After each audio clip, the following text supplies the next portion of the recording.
Hello, and welcome to my channel. Negative self-talk is like a quiet whisper, a subtle undercurrent that constantly repeats itself in our minds. It's a pervasive force, influencing our thoughts and actions, and so often we don't even notice it's there, subtly shaping our perceptions. It can be so ingrained in our daily lives that we accept it as truth without question. But that whisper, that constant stream of negativity, can profoundly shape the way we feel about ourselves, the way we move through the world, influencing our decisions and interactions, and ultimately, the way we treat ourselves, often leading to self-doubt and hindering our potential. It's time to become aware of this inner dialogue. In today's video, we'll gently explore what negative self-talk truly is, delving into its nuances and understanding its impact. We'll uncover where it comes from, tracing its roots and identifying the triggers that activate it.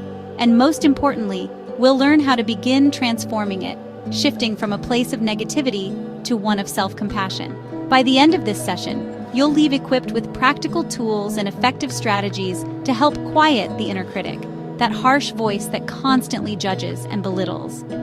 You'll learn to cultivate self-compassion and start building a voice inside you that feels safe, supportive, and genuinely kind, fostering a more positive and empowering inner landscape. Negative self-talk. We all experience it from time to time, but what exactly it? At its core, negative self-talk is that critical inner voice that whispers doubts and insecurities into our minds. It's the internal monologue that often says, "I'm not good enough. I always mess things up. No one really cares about me." These phrases, and countless others like them, can become a constant soundtrack to our lives, shaping our perceptions and influencing our actions.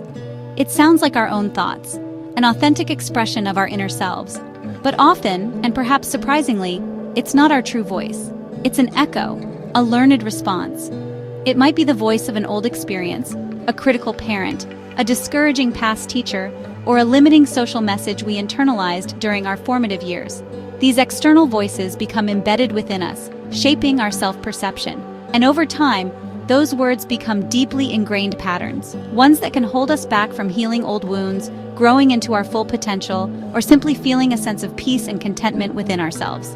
These patterns can dictate how we approach challenges, relationships, and even our own self-worth. This inner critic often forms early in life during childhood when we are most vulnerable and impressionable. Maybe you were told, directly or indirectly, that you were too sensitive, too loud, too slow to learn, or simply not good enough in some way. Or maybe you weren't told anything at all through explicit words. Perhaps you just weren't truly seen, validated, or heard for who you were. Perhaps your emotional needs were consistently unmet. When children experience repeated rejection, shame, or overwhelming pressure, their developing brain tries to protect itself from further emotional pain. It's a survival mechanism. It internalizes the criticism, adopting it as its own, in the misguided hope of preventing future pain and disappointment. But now, as adults, that once protective voice isn't helping us thrive. In fact, it's actively hurting us, holding us back from living authentically and joyfully. The first step towards inner peace and self-compassion is awareness. It's about cultivating a mindful presence in your own life. Begin noticing the voice in your head when it speaks, without judgment or resistance. Simply observe its tone, its content, and the way it makes you feel. This act of observation is the key to unlocking your inner healing potential. The goal isn't to fight it, to suppress it, or to silence it completely. That only gives it more power. Instead, acknowledge its presence. Just to say, "I hear you. I recognize your concerns and fears, but I no longer need you to guide me in this way." This is about reclaiming your power and choosing a new path forward, one rooted in self-love and acceptance. You can even journal what it says. Write down the specific phrases and criticisms that arise. What did I tell myself today that didn't feel kind? What were the underlying beliefs that fueled those unkind words? This process of externalizing the inner critic can help you gain a clearer perspective and begin to challenge its validity. This brings the inner critic into the light, where healing truly begins. Shadow work is essential to understanding the root cause of the negative self-talk. By shining a light on these hidden aspects of yourself, you can begin to integrate them with compassion and understanding.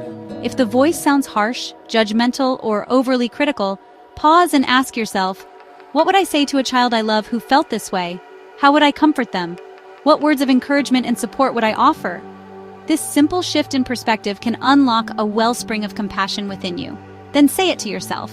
Look yourself in the eyes, either in the mirror or in your mind's eye, and speak those same words of kindness and understanding.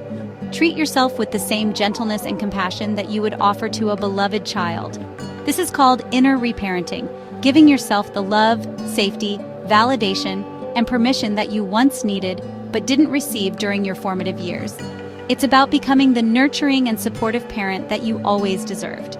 Now, gently create a new internal script, one that sounds more like you, your authentic self, your truth, your deepest desires and aspirations. This is about rewriting the narrative of your life, one kind word at a time. Instead of, "I'm always messing things up," which reinforces feelings of inadequacy and failure, try, "I am learning. I am allowed to make mistakes. I am growing and evolving with each experience." This shift in language can transform your perspective and empower you to embrace challenges with greater resilience. Say it out loud, with conviction and intention. Write it on sticky notes and place them where you'll see them throughout the day. Repetition is key to reinforcing these new beliefs and embedding them into your subconscious mind. Whisper it as you brush your hair in the morning, as you drink your tea, or as you prepare for bed at night. Infuse these affirmations into your daily routines, making them a seamless part of your self-care practice. You're not lying to yourself.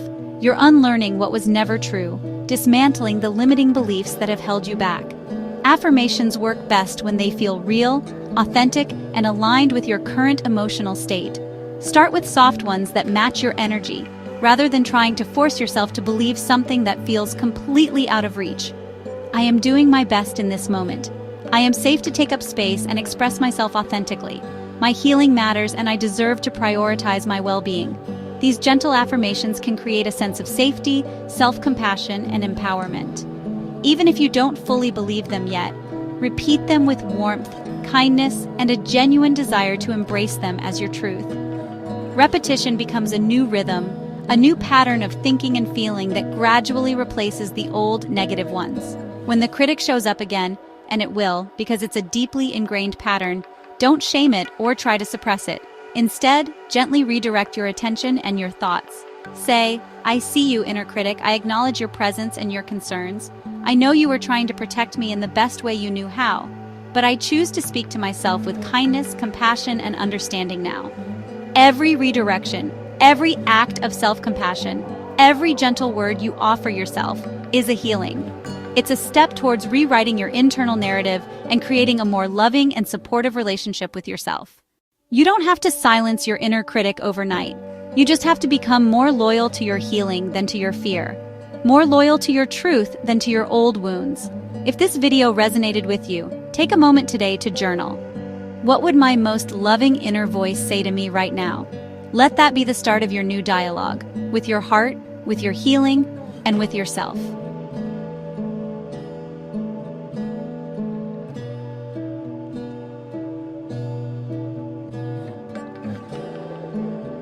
Thank you so much for taking the time to care for yourself today. If you found this video helpful, please like, subscribe, and share it with someone who might benefit. Your support means the world to me, and together we can create a kinder, more compassionate community. This video is intended to offer emotional support and self-awareness tools, but it is not medical advice. If you're struggling with your mental health, please reach out to a licensed therapist or mental health professional. You deserve support.